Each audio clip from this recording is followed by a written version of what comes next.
Well, welcome to everyone who has joined us. And it looks like we're recording now, so that's a good sign. All right, so with that, I am first going to introduce Michelle Tabler. You will see Michelle's smiling face on the right side of the screen there. Michelle is an AARP Alaska fraud volunteer, and she is our lead fraud volunteer. Comes to us from the Better Business Bureau, has a tremendous amount of experience, which we've counted on for a number of years. Michelle has participated in a number of outreach activities with AARP Alaska, including virtual presentations and television programs. And we are very, very fortunate to have her be part of the AARP fraud volunteer team. So with that, Michelle, I'd like to turn it over to you to welcome our special guest. Thank you. Thank you, Daryl.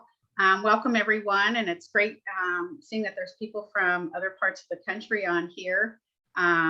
So I guess it's more in your elite time zone than for us at 1 o'clock in the afternoon. So welcome everyone. I would like to introduce to you Kathy Stokes, who is the Director of Fraud Prevention Programs with AARP, where she leads efforts to educate consumers on how to spot and avoid scams.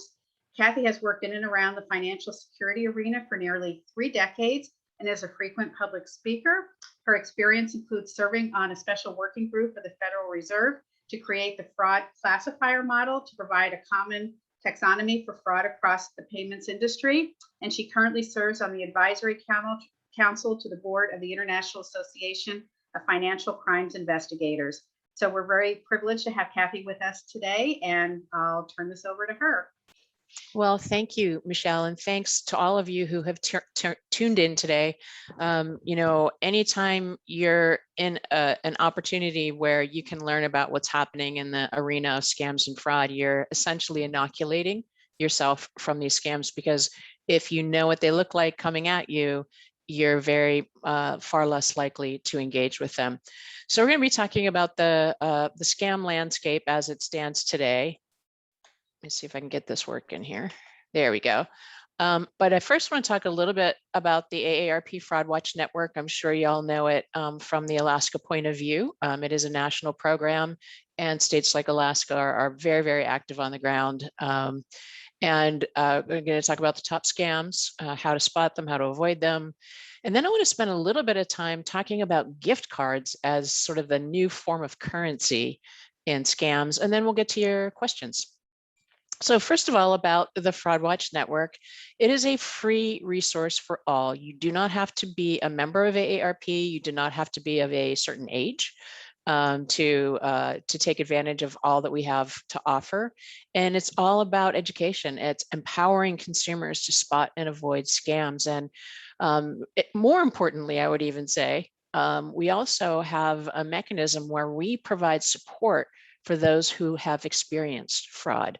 The main place to get a lot of our content that's online is aarp.org/fraudwatchnetwork. And I'd encourage you to go there and bookmark it and come back regularly, because there's a lot of new great content every week. So this screen is super busy, and I did that for a reason. I just wanted to give you a sense of all the many things that the Fraud Watch Network encompasses.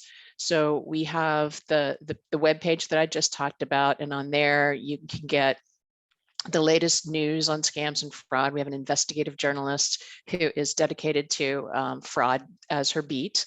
We have a podcast called The Perfect Scam. We're just getting into nearing our 100th episode. So for those of you who like listening to podcasts, find The Perfect Scam wherever you find your other podcasts. We do original research. We have Watchdog alerts by either email or text that you can sign up for. We have the helpline that I'll talk about in a minute.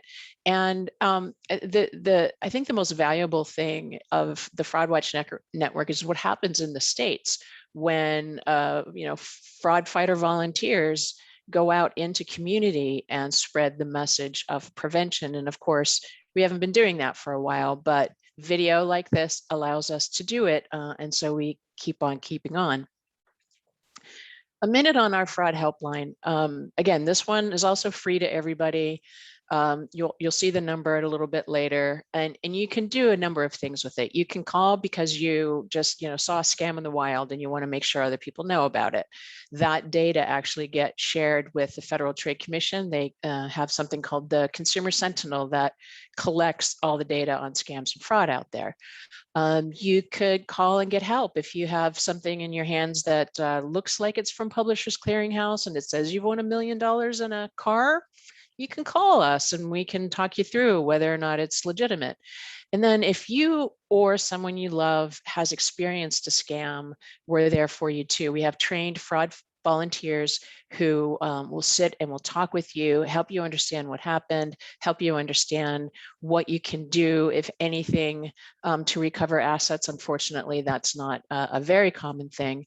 But just in 2020, we talked to 103,000 callers, and the average call time, 22 minutes. So that's just to give you that sense that we're really there to talk, to be empathetic, to help you understand what happened, and to be able to sort of integrate it and move on if you can.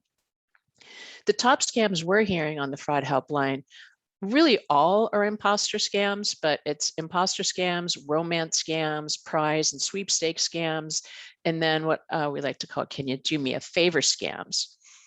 So first, let's talk about the trends that we're seeing out there. Time and 22 minutes. So that's just to give you that sense that we're really there to talk. I'm hearing some feedback. Yeah, I just want to check in with it and move on if you can. Just want to check in with Kathy. The top scams we're hearing on the fraud helpline, really all are imposter scams, but it's imposter scams, romance scams, prize and sweepstake. So Kathy? Yeah. We had hit a bit of a glitch there. I apologize for that with Facebook live stream. So can you still hear me?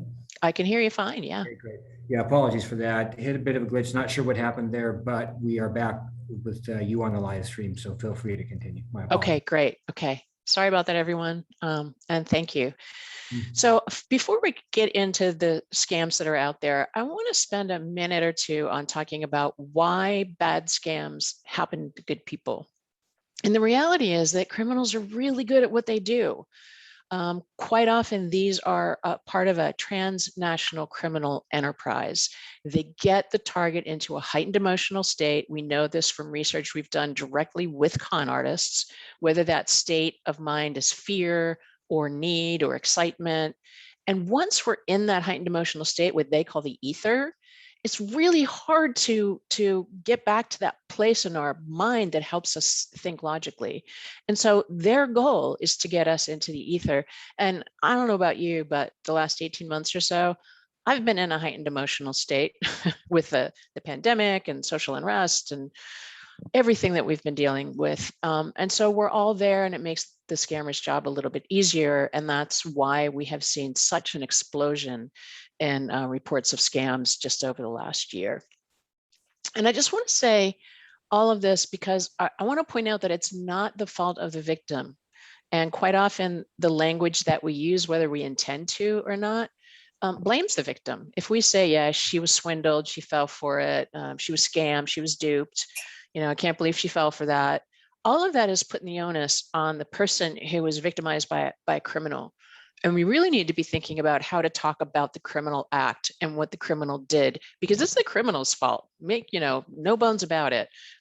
So hopefully with some work that we're doing at AARP and with our partners around the country, we're trying to make a change in how we talk about it so that hopefully a lot of good things happen out of it. But even just understanding that it's just a crime, just like any other crime, and it will pay for us all to use language that doesn't demonize the poor person who lost the money to the scam. So since last year and into the current month, the top 5 scams are government and business imposters, identity theft and fraud. There's a little bit of a difference, and I'll explain that. Sweepstakes scams, online dating, romance scams, and the can you do me a favor that I mentioned a little bit ago. All right, so let's first talk about imposters. And they're really all imposter scams, but this is just kind of the way it's divided up these days. When you look at the imposter scams as reported to the helpline at AARP or the Federal Trade Commission, it breaks down into government imposters or business imposters. And on the government side, I'm sure you've all gotten the robocall that it's the Internal Revenue Service, you owe back taxes, you have been ignoring the letters, and they threaten you with immediate arrest unless you pay those back taxes right away over the phone in that moment. Or it's the Social Security Administration. There's been a problem with your account. Your number has been involved in a crime. We've suspended your account and you need to call us back right away to fix it. Same thing, Federal Trade Commission. Hey, we have a government grant available to you. They don't even give grants. And it calls you get from that say they're from Medicare or they're working on behalf of Medicare and saying that you're eligible for a free DNA test or a durable medical equipment. Those are scams. You see an ad on TV, you see hear an ad in the radio, you see it online, get this free brace from Medicare. They're just looking to get your Medicare number, because when they have that, they can then steal money from Medicare by falsely billing. And that's to the tune of tens of billions of dollars every year. And then on the business side, it's anything from a tech support scam. This is Microsoft. There's a major problem with your computer. We can see it from where we monitor these things. We've got to get in there, remote connect and fix that for you. It's Amazon. There are so many scams involving Amazon right now. It's really hard to count, but it's a call or a text or an email saying they're from Amazon and they need to check whether or not you actually bought $700 worth of iPhones on your account. That begins the scam.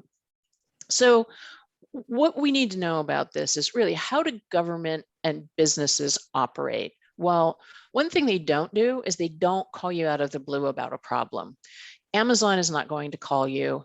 Microsoft has no idea what's happening on your computer. When you hear from a government entity, the only time that's legitimate is if you are already in discussions with that government entity because of an issue you're trying to work out. Any other time, it is a fraud.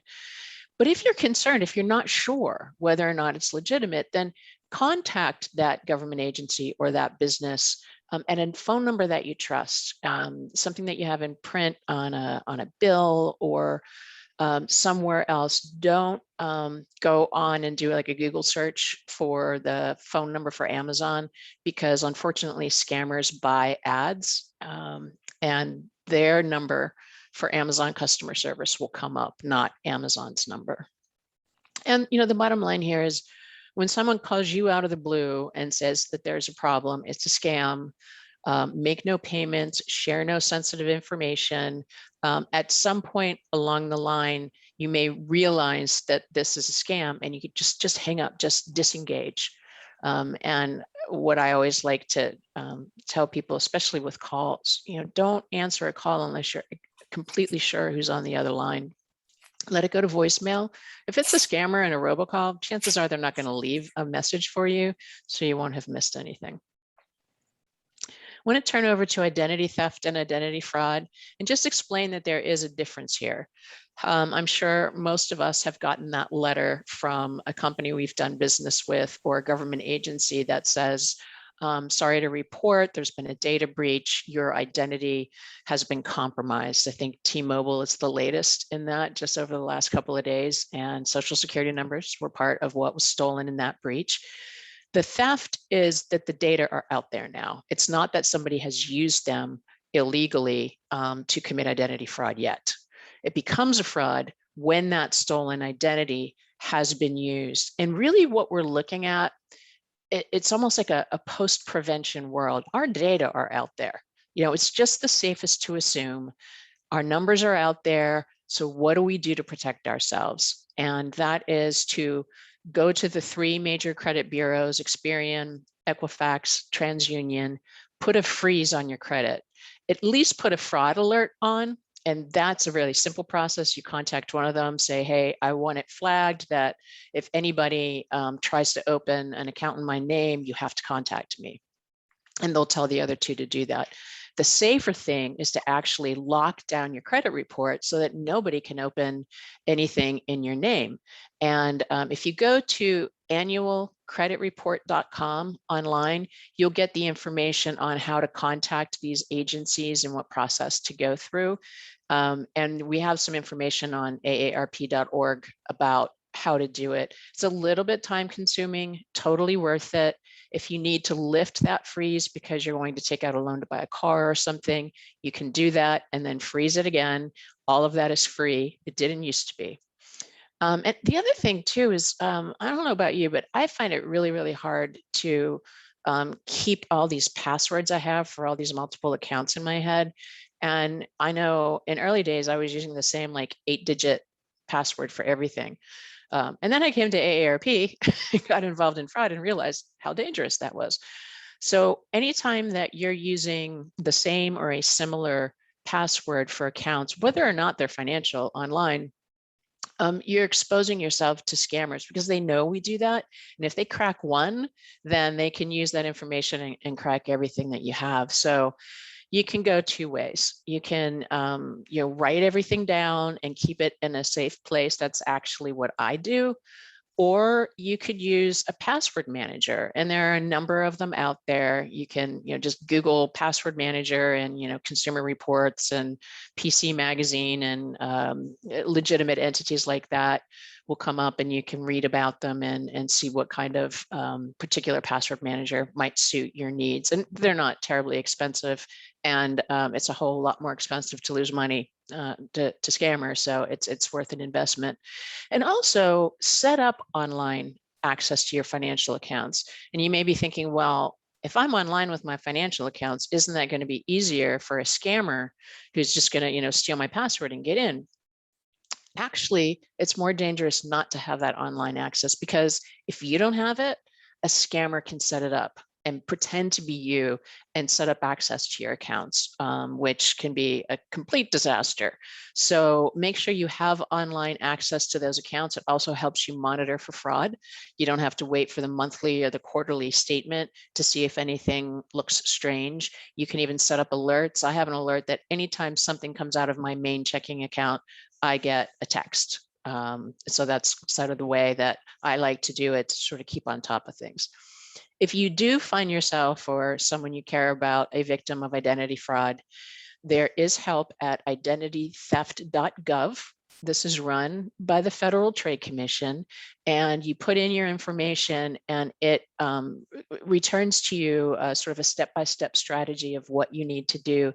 Some of the things you need to do: freeze your credit, file a police report. Even if a police, when you call and they say, this is a civil matter, it's not criminal, it actually is criminal. Just push to have that police report filed, just in case there's some opportunity down the road that you would be able to get any lost money back.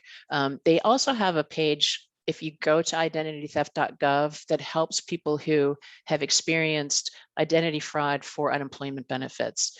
When the federal government came out and put, many more billions of dollars into the economy for federal unemployment benefits, the scammers followed the money.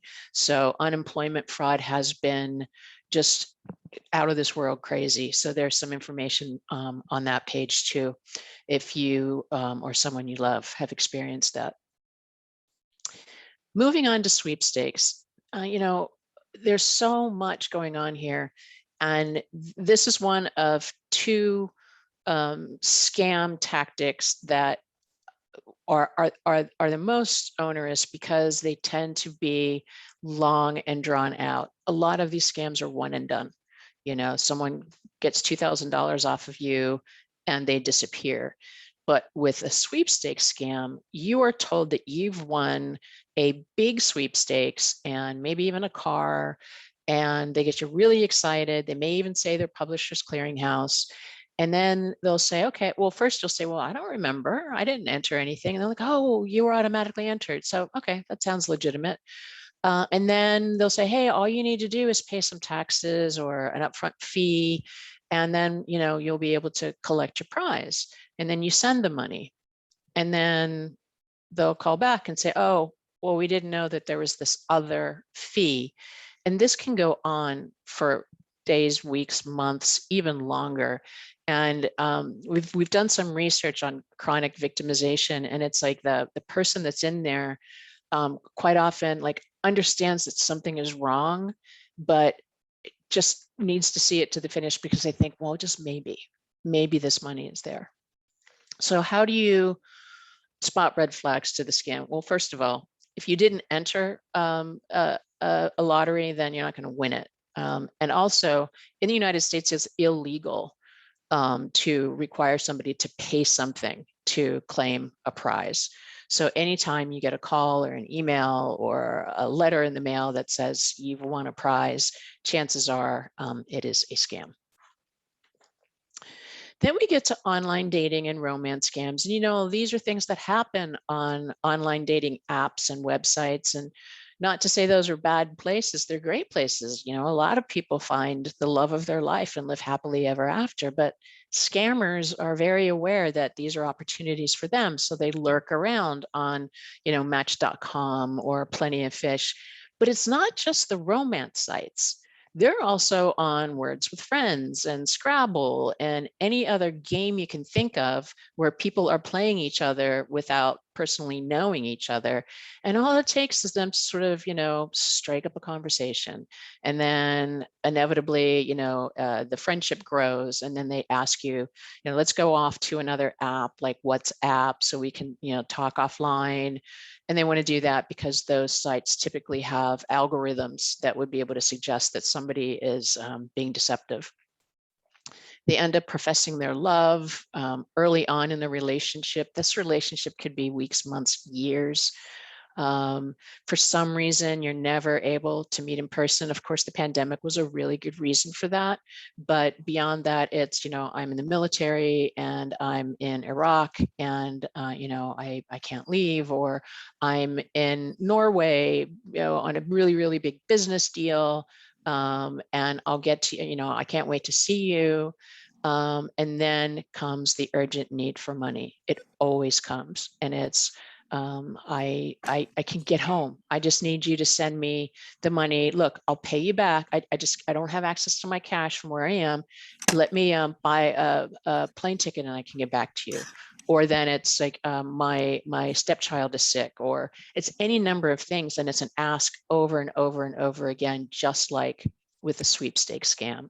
And it never ends well. And it's really difficult for someone who's in that mindset, under that ether, to come out of it, to be able to believe, to not believe it. So these are really, really heinous, onerous scams. I guess they all are, right? And then I want to talk about, can you do me a favor? You may know this by something that's called business email compromise. And quite often what it is you'll get, someone will sort of break in to an email system of a company, or mimic the email system of a company so it looks legitimate. The CEO is sending a note to you know, an intern saying, look, I'm in the board meeting and I totally forgot to buy gift cards for this employee appreciation program that's going on later. I need you to go down to Walmart and buy 40 Amazon cards, put $100 on each for this event. Send me the pictures of the cards and the receipt and you can expense them. This actually happened at AARP with an intern. Really thought, oh my gosh, you know, the CEO needs me. And so this, I don't know how much it was, but the person ran out and came back with the cards and sent them off, and eventually told somebody, and that somebody realized it was a scam. And they didn't break into our system. They just made it look like it was coming from our CEO at our email account address. Then there's another one that's really common in faith communities, other communities around the world, around the country. In this case, someone pretends to be, let's say, a leader of a church and says, look, I had to leave really quickly. I had to run into the city to take care of something, and I wasn't able to get gift cards for this family we have that really needs help. Can you run down and buy, you know, $500 worth of eBay cards or whatever it is, and I'll pay you back, send a picture, thanks, Pastor Tom. This really works well because nobody receives a message from somebody that they think they know with suspicion. It's like, oh, Pastor Tom needs me and this family needs me, I'm on it. Or, you know, the CEO needs me, I'm on it.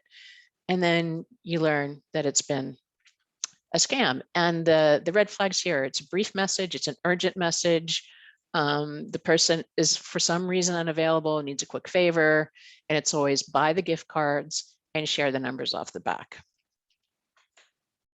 So now that we're talking about gift cards, I want to talk about how much they've become part of the scam landscape. Gift cards as a payment in scams is probably, according to the Federal Trade Commission, among the top 3 forms of payment in scams today. So how do they factor in?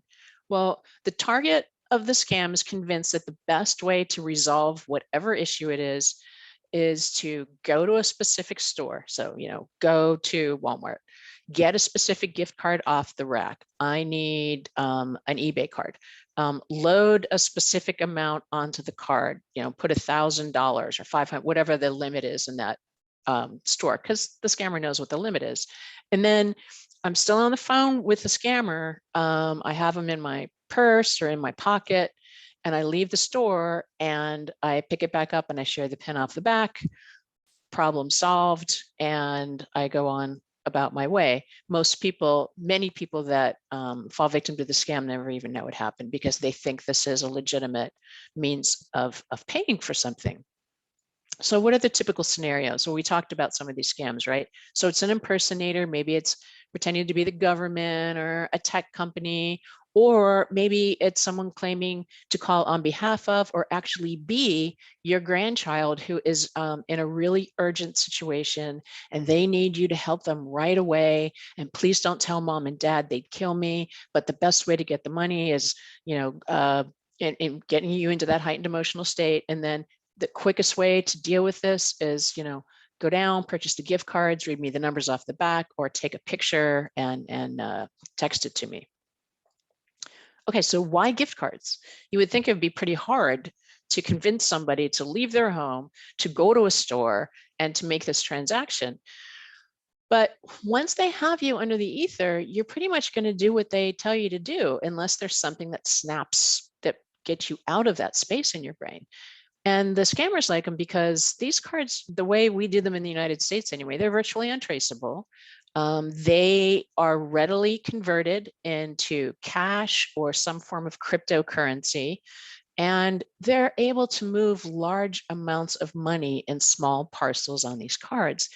If they're doing tens of thousands of dollars of fraudulent activity through the banking system, there's a red flag that's going to go up. Anything at $10,000 or more is going to be looked at, and there's a suspicious activity report system that starts. But when you're outside of the banking system, you know, the world is your oyster for the scammer.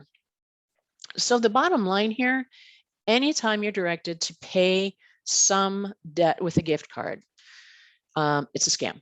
100% of the time. It is not a legitimate form of currency to pay a debt or other obligation.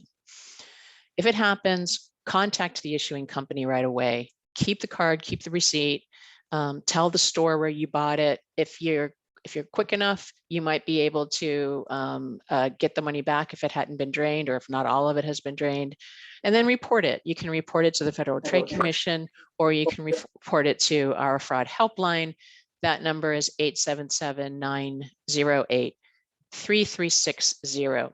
So we, at the beginning of this year at AARP, we undertook some research. We wanted to know how much of this is happening. You know, what do people know about whether or not a gift card is a legitimate form of currency to pay a debt? And what has their experience been with it? And in this research, we learned that 1 in 4 Americans either don't know or are not sure if it's a scam when directed to buy a gift card to pay some obligation. And 1 in 10 said that they've bought a card to pay some obligation. We think that's rather significant. And so we've begun what is the first of a 3-year project. And our goal is just to take the gift card out of the toolbox of that scammer, right? consumer education, like what we're doing right now, media outreach. We're researching right now, looking at what is happening now in stores. Sometimes nothing. Sometimes stores have a sign at the rack or at the point of sale that says, if you're buying this to pay a debt, it's a scam. What is happening out there now? And then what can we work with retailers to divine that would create something that would help the cashier understand that this person is under duress and that they're going to lose all the money that they're putting on this? How can they get them sort of out of that ether? All the information on this campaign and more about gift cards is at aarp.org/gift cards. So one of the things that I think is the most important when you come and you listen to somebody talking about the scams and the fraud that are out there is to share your knowledge. There was research that was done about 2 years ago that was actually able to quantify how beneficial it is to know about a specific scam. And BBB was involved with this, with the FINRA Investor Education Foundation. They found that if you know about a specific scam, the grandparent scam, the tech support scam, whatever, you're 80% less likely to engage with that scam. And if you do engage with it, you are 40% less likely to lose money or sensitive personal information.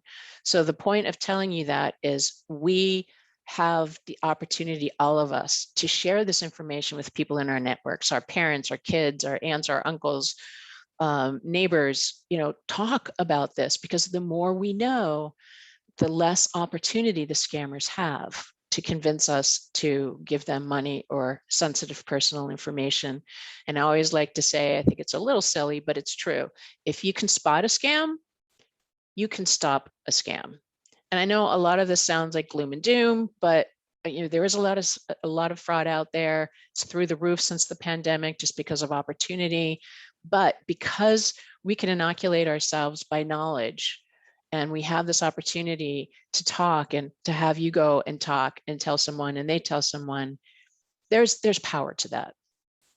And I just wanted to throw up some resources here. The Fraud Watch Network at aarp.org/Fraud Watch Network, the Fraud Watch Helpline, 877-908-3360. Since the pandemic, our volunteers are working from home. And so the call is going to a voicemail, and there's a system where a volunteer picks it up and calls you back. So it's a pretty quick response. And then we were talking about how devastating this crime can be. And so we're actually piloting a program with an organization called the Volunteers of America, where we're offering Zoom sessions that are peer-led for people who have lost money, experienced fraud in some way, and are emotionally really devastated by it, with so many people are. So they can go and they can sign up for one of these Zoom programs, and it helps them integrate the experience and help them to move on from the experience. And you can learn more about that at aarp.org/fraud support. And I guess we can open it up to Q&A now, Daryl or Michelle. Yeah, thanks so much, Kathy. Would like to let everyone know that if you have a question, feel free to drop that into the chat, and we're happy to share that question with Kathy.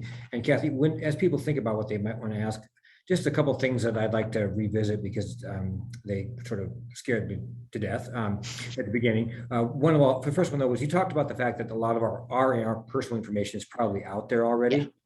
Yeah. And you're not the first person that I've heard say that. We had Frank Abagnale up here in Alaska a couple of years ago. He was talking to a room of 900 people, said basically the same thing. Your information is out there, it just hasn't been used against you yet. So you talked about freezing your credit, watching your credit reports, talking to the credit bureaus, things like that. Any other red flags out there that people should be aware of when it comes to sort of watching what, that their information isn't being used against them? Well, I think all we can do now is sort of, it's like closing the door after the barn's out, or after the horse has run out, but it's not if we're doing something. So our data are out there. That's the analogy I'm trying to make, but we can protect ourselves by just locking down our credit, You quite often won't know anything about having your identity stolen. You won't know how it happened until like you get a letter in the mail. This is something that's happening where the criminal is, often like breaking into systems, right? A banking system or something like that. Or they're dumpster diving. They're going through people's garbage and recycling and looking for numbers that they can put together to try to steal your identity. We did a research report this year, last year, with a big company that does an annual ID fraud study. They've always looked at traditional identity fraud, which is, taking something out of someone's garbage or, hacking into a banking system. And last year, for the first time, because AARP got involved, they looked at losses by identity fraud where identity fraud was it was a scam. So like a tech support scam where the scammer is able to get into your system and take your account or take your personal information. The losses in the traditional 13 billion, that's pretty significant. Losses to ID fraud scams where the consumer is convinced of something and they give information, $43 billion just last year. Now, we haven't seen a number like that before. It's really hard to get at this number, right? But it just goes to say, I mean, it's out there, it's ubiquitous, and there are things that we can do, even though our data are out there, to try to protect ourselves. And one of the other things you mentioned at the beginning, you talked about the fact, especially when it comes to imposter scams, that the IRS isn't going to call you. Medicare isn't going to call you. Social Security isn't going to call you. And those can be sort of scary moments when you see that number show up on your caller ID. Oh, it's the IRS. I should probably take this call. It sounds serious. So, I mean, can you ever think of occasions where maybe an organization may legitimately want to get in touch with you? And if they do, how would they do that? Well, if the Internal Revenue Service is trying to reach you, they are sending letter after letter after letter. And it's only when you do not respond to those letters that you may get a call. And it may be the IRS or it may be a collection agency on behalf of the IRS. There are 4 of them that work. But the reality there is, even if that's the case, they're not going to ask for money by having you go down and buy a gift card. They're not going to tell you to send cash. They're not going to say, go and do a money transfer. It's these non-traditional forms of payment that, if the other sort of red flags haven't sort of stopped the engagement, then when someone asks you for a gift card or something that's not a credit card or something, then that's a really big red flag. And it seems like these imposter scams, whether it's the court system saying that you failed to appear for jury duty or the IRS, it does elevate your sort of your blood pressure and your awareness that, hey, I've done something wrong, and you can see where things can go badly very quickly for someone who would want to remedy that, even though there isn't really a problem. Yeah, and I could say, the scammers know generational differences. All of us are subject to scams. There's not one person or one age or one demographic element that makes someone more likely than another to be a target. However, when older people lose money, they lose a lot more because they have savings, they have other wealth potentially, so they have more to lose. But it can happen.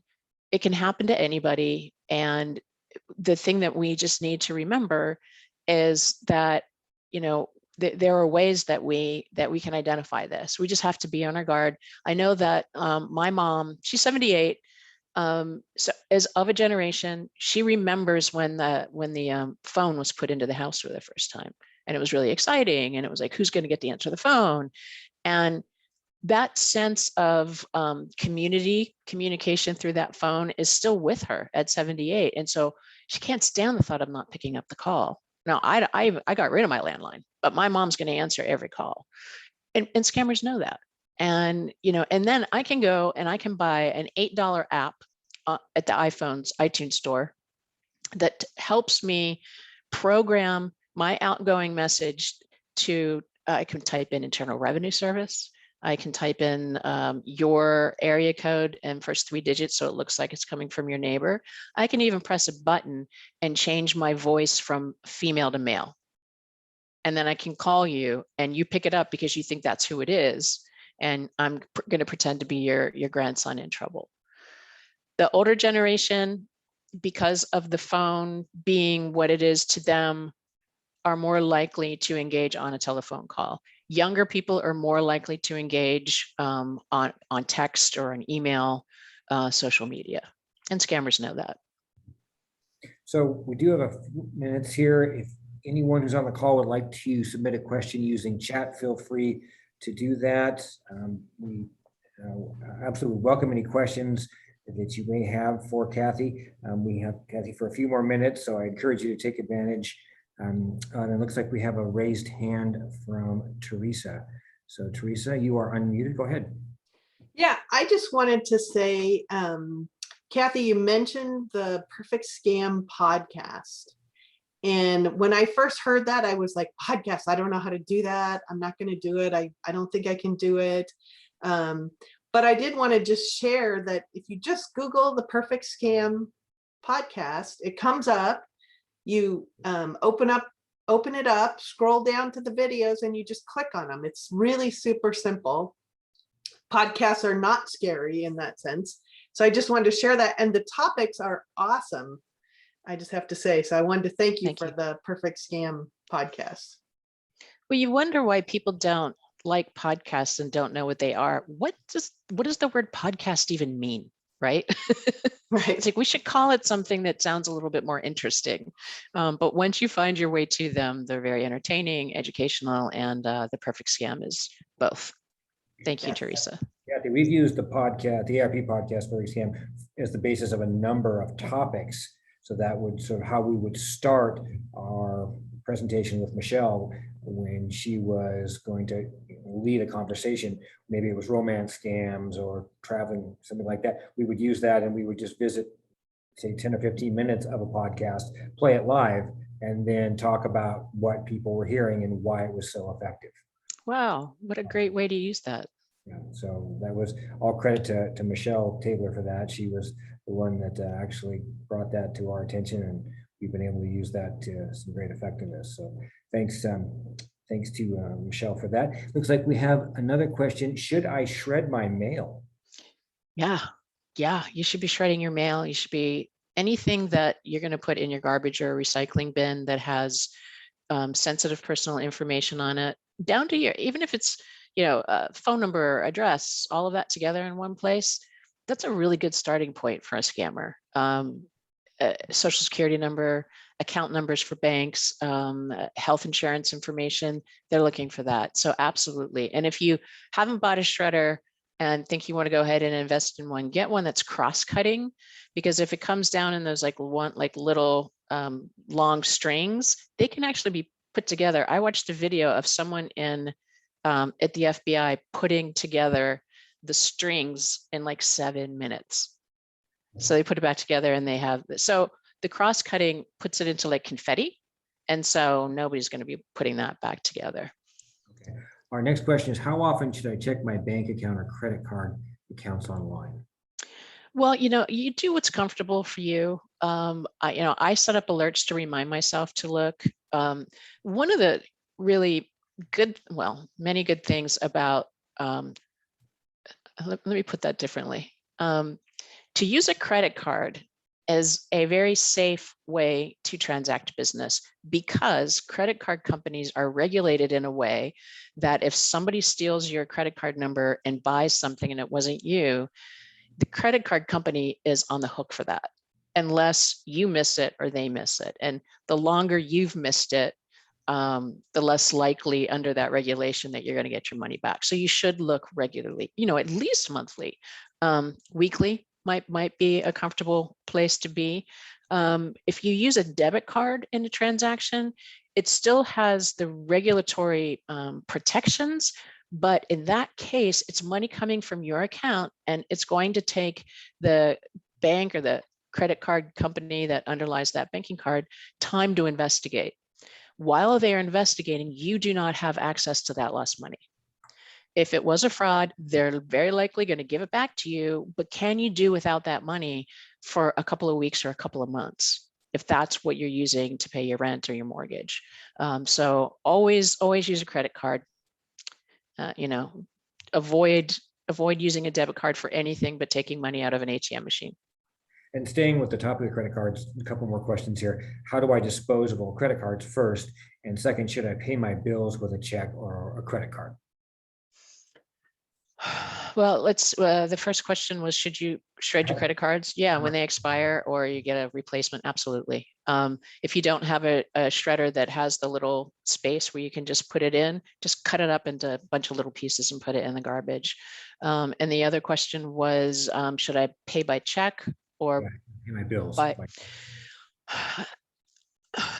I think, honestly, writing a check these days and putting it in the mail is unsafe. I'm going to say that. And that's my opinion. It's not AARP saying it, but I just know so much, even in my own community, our blue boxes on the corners are getting broken into. We have the blue box at our mail facility that gets overfilled when people drive by and put it in, you know, and so people grab what they can and they're stealing checks and they're writing them out to themselves. Just be safe about it. If you're going to write a check, use the kind of a pen that can't be washed off. It's a sort of a gel pen. I would recommend being online with your bank or with the vendor or whoever you're working with and pay online. And you know, you can pay with credit card if you're trying to get points and you want to buy things with your points. That's a great way to do it, but it could also lead to debt, right? If you're not staying on top of it. So I'd hate to tell people to do that for that reason. And also, I'd like to revisit one topic you mentioned earlier, which was reporting scams, like calling the fraud watch helpline. When that happens, is that data collected by, say, the FTC or other organization, and then aggregated so that we could, you know, people are helping contribute information to this great gathering of information about how much fraudulent activity is taking place? Yeah, it's one of those things where if you when you report, it's really important data. It's not necessarily going to help you as a victim, but it is going to potentially help investigators who are trying to make cases. That data is going into a system where police and other investigators and bank fraud investigators can get in there and they see that data and they can start, you know, putting details together and actually go after and get some of these bad guys. And speaking of what you can do, can you share with us a little bit of information about digital fraud fighters at AARP? Yeah, we actually, a person on my team, Jeff, came up with this idea. I guess maybe it was just before the pandemic started. It's like, or maybe it was in the pandemic. I can't even remember now. It's all running together. But what if we, you know, put a note out, and we have this email and text Watchdog alert that we have like 200,000 subscribers for or something. What if we put a little PS and said, hey, if you're already reading this and you're interested in sharing it, join the digital fraud fighters. And he went from, you know, like 10 or 20 people, now it's 1,200. And they're there to share what they got from us and other sources that we can share with them from AARP that are legitimate, that we know are well researched and aren't scams themselves. And they share them on their own social media accounts. They share them by email, pre-pandemic and post-pandemic. You know, they'll put a note up at the, you know, on the cork board at the church or at the grocery store. I've heard some really interesting ways that people share the information. But if you're interested, you can just send an email to fwn@aarp.org, and we would welcome you. They do monthly meetings. He brings in specialists from the federal government, from like the National Insurance Crime Bureau, from all of these entities that can just help you understand what's happening and how to stop it. And again, that was fwn@aarp.org. Yeah, for Fraud Watch Network. Yeah, I see it's in chat too for anyone who may have missed. Thank you. And thanks for whoever dropped that in chat. Appreciate that. All right. Well, I know we're sort of nearing the top of the hour here in just a few more minutes, and just want to give everyone one last chance to drop a question in chat if anyone has another question. And I'm not seeing any right now. So Kathy, I'd like to give you the floor for a couple of minutes to kind of tie a ribbon on this thing. Anything you'd like to leave us with some parting thoughts? Yeah, I think that, it sounds like it's ubiquitous. Fraud is everywhere, and it absolutely is. But we don't have to run away from that. We have the power to protect ourselves. We have the power to protect our communities, but just sharing what you learned today. The more we do this, the less chance those scammers have of convincing us otherwise. And a lot has to be done at the federal and the state level to go after some of this stuff. And we're starting to think more and more about advocacy to try to close some of these holes. But you're not alone. And if you're interested, join us and help with the cause, get the information out there. All right, Kathy. Well, thank you so much. Thanks for taking some time and extending your day. I know you're on the East Coast, and appreciate the extra time in your day that you'd share that with us today. We've been looking forward to this for some time, and this is one of those great monthly virtual presentations that we really look forward to really get the word out about these scams and these frauds, just to arm people with the information. So really appreciate you being with us today. And you mentioned sharing this information. We are recording this presentation. It will be available through AARP Alaska. You can go to aarp.org/AK. We do have a YouTube channel. And when we get this file ready, which will be shortly in the next day or two, it should be available for viewing. You can also share it with other people. Look for an email also from us thanking you for joining us today. And hopefully there'll be a link to the video recording in that thank you email as well. So with that, I wish everyone a great afternoon and or evening. Be safe out there, be wise out there. And we look forward to seeing you at the next Fraud Watch presentation. And with that, Thank have you, a great evening. Kathy.